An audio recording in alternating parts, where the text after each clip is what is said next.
Hello and welcome back to my YouTube channel. If you are new here, then welcome to the channel. My name is Harrison and welcome to a video on a Monday. I'm breaking schedule for this week because today's video actually goes up alongside a blog post which I will leave linked below. But if you can read and you can tell by the title, then today's video is the Ultimate Traveller's Checklist. So I've done the blog post alongside it, so you have it all in hard copy, linked below, so definitely go and check that out. Unless you've been living under a rock, then you'll know that I am moving to New Zealand for a few years. I'm going travelling and I can't freaking wait. With that comes a lot of planning and a lot of preparation, and a lot of preparation I didn't think I needed, if that makes any sense at all. So I've compiled a little checklist of all the things that you need to tick off before you head on that trip of a lifetime. So grab yourself a tea, a coffee. I feel like we're going to be in for a long one. And welcome to the Ultimate Traveller's Checklist. So point number one is destination. Where it is that you want to go. You need to pinpoint the country, obviously, but then really narrow it down to the town, the city, even the attraction. Really nail down exactly where it is you want to go and what it is you want to do whilst you're there. Then it comes to figuring out how long it is that you want to be gone for and how long you want to be in each destination for. You might only go to one country and spend a week there. You might go to several countries and spend several weeks there. You need to get down an idea in your head of how long your entire trip is going to be and how long you want to be in each of those destinations for. Start with that, and that will be your template for the entire trip. But that is where I always start, with the destination and how long it is I want to be gone for. Then point number two is budget. So once you've figured out the destination, how long it is you're going to be gone for, you can then work around a budget. So you can then figure out how much it is you want to spend in each location, how much it is you want to spend overall. Get to grips with your budget so you know how much you're going to have to save before you go. You can look at how much you've already got saved, and also really importantly, and one that I would recommend for anybody to have, is how much you're going to have when you come back. It really is so important to have a budget and stick to it. There's no point in coming up with a budget and then just ignoring it and blowing it. Budgets are so important. So you need to really get down how much it is you're willing to spend overall. I think that's where you can start and be like, okay, I'm gonna go away for a year, and if you're not gonna work, that's absolutely fine, and that might work for you. It might not work for others, but if you're not gonna work, you're going to just spend all your money, which is, it's natural. You're gonna wanna do things, you're gonna wanna explore things, you're going to wanna go places, and there's no point in going on a trip if you're not planning to spend a bit of money.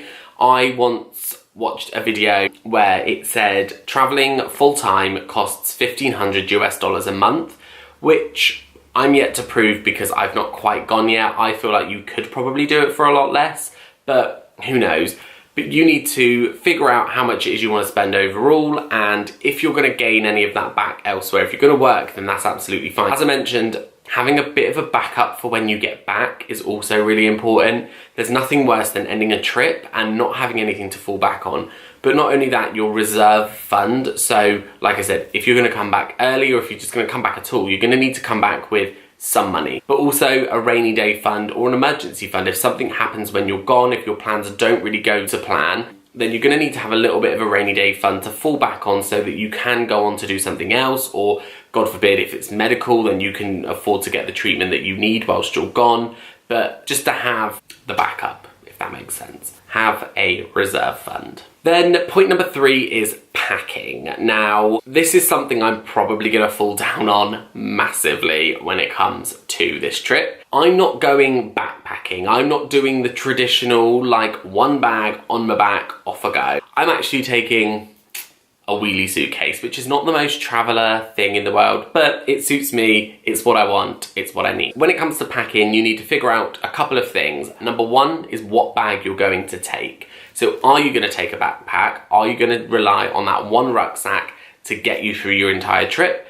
Are you gonna take a suitcase? Are you gonna take both? Figure out what it is you're gonna take in regards to your luggage, and then you can think about what's going in the luggage. When it comes to packing, now I've got like a list in my head of everything I'm gonna take. I have been planning this for months, down to the amount of socks I'm gonna take. I've been planning it for months. What I'm gonna take, what I need to take, what I can buy when I'm there. That's a big thing. If you're going traveling, it's not like you're just going on a holiday. You're going to a destination for a long period of time. You're setting up base somewhere else. You don't need to take all the toiletries with you. So for me, my trip is flying to New Zealand, setting up base there, and then I will probably go to other places. I don't need to fill my entire suitcase with shampoos, conditioners, toothpaste, other toiletries. I don't know what other ones I'll take, but I don't need to fill my entire suitcase with them. I can get them when I'm there. And luckily I'm staying with family, so they're gonna have it ready for me, I hope. There's no need to fill your suitcase with unnecessary things.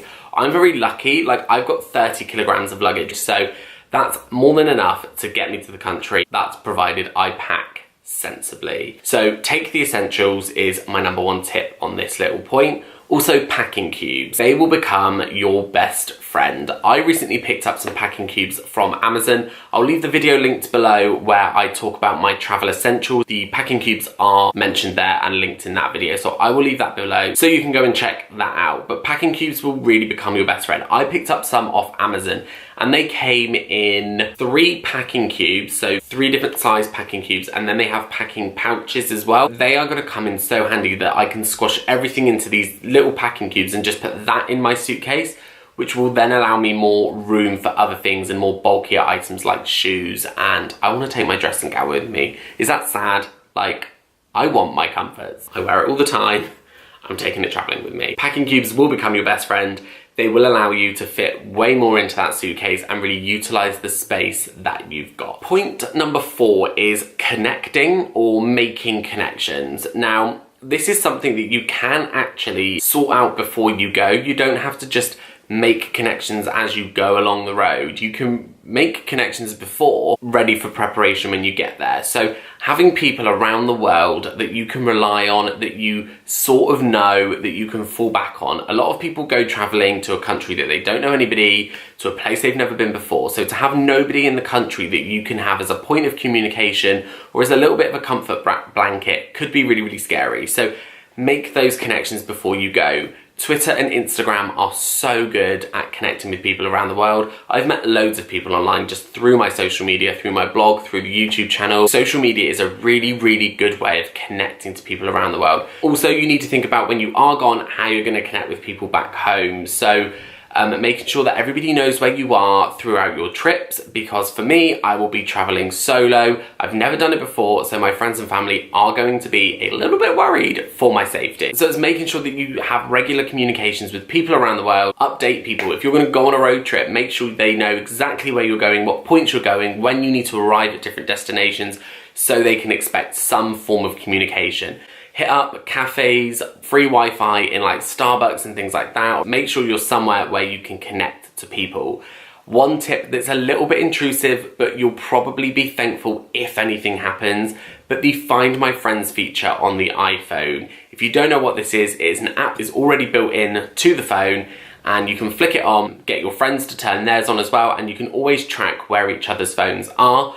I will probably do this prior to my trip. I will hook up mine to my mum and dad's phone, so they always know where my phone is, provided I have signal. So if anything does happen, they can pinpoint the last time my phone had signal, and that will help, God forbid anything happens. This is all very last case scenario, but safety is a big thing, and communication goes hand in hand with safety. So communicate with people around the world. It will come in handy. The last tip is insurance. This is probably the most boring one out of the whole video, but insurance. Now, off the back of a realization that I had, I was sat at work the other day and we happened to be talking about travel insurance, and somebody just asked what insurance I've got, and I was like, I haven't actually purchased any travel insurance. I'm going traveling, I might need insurance. I didn't really think about it because I'm going there for a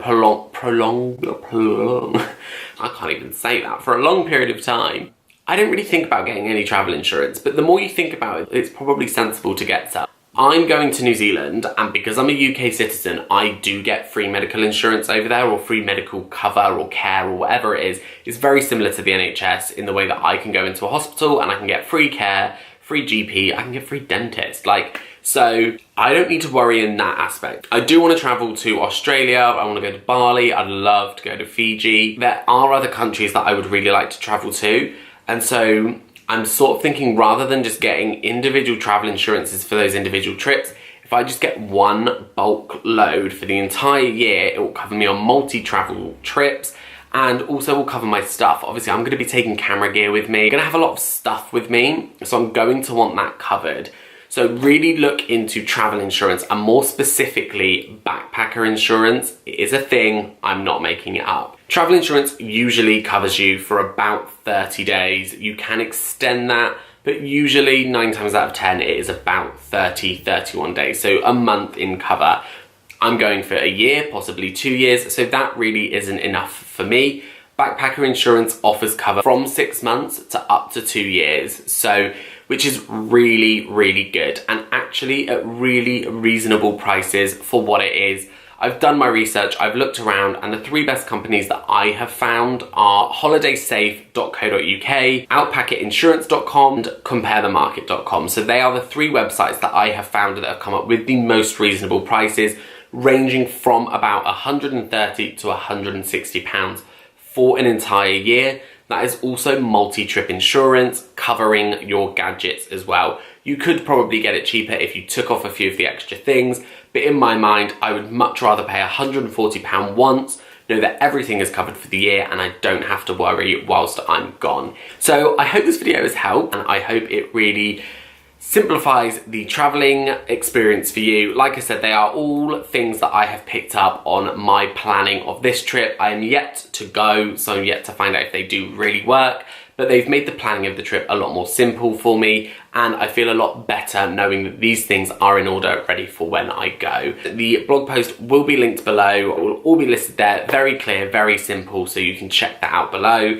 If you've liked today's video, then don't forget to give it a like and subscribe here on my channel, because there will be a lot more travel content coming soon as I leave. I filmed this video when I have 5 working days left. Like, I am shitting my pants, but I'm super excited. So subscribe for a lot more travel content, and all of my social media is also linked below. I hope you've enjoyed today's video, and I will see you in next week's video when, touch wood, if everything goes okay, it will be my first Q&A. So hope I can get that filmed ready for next week.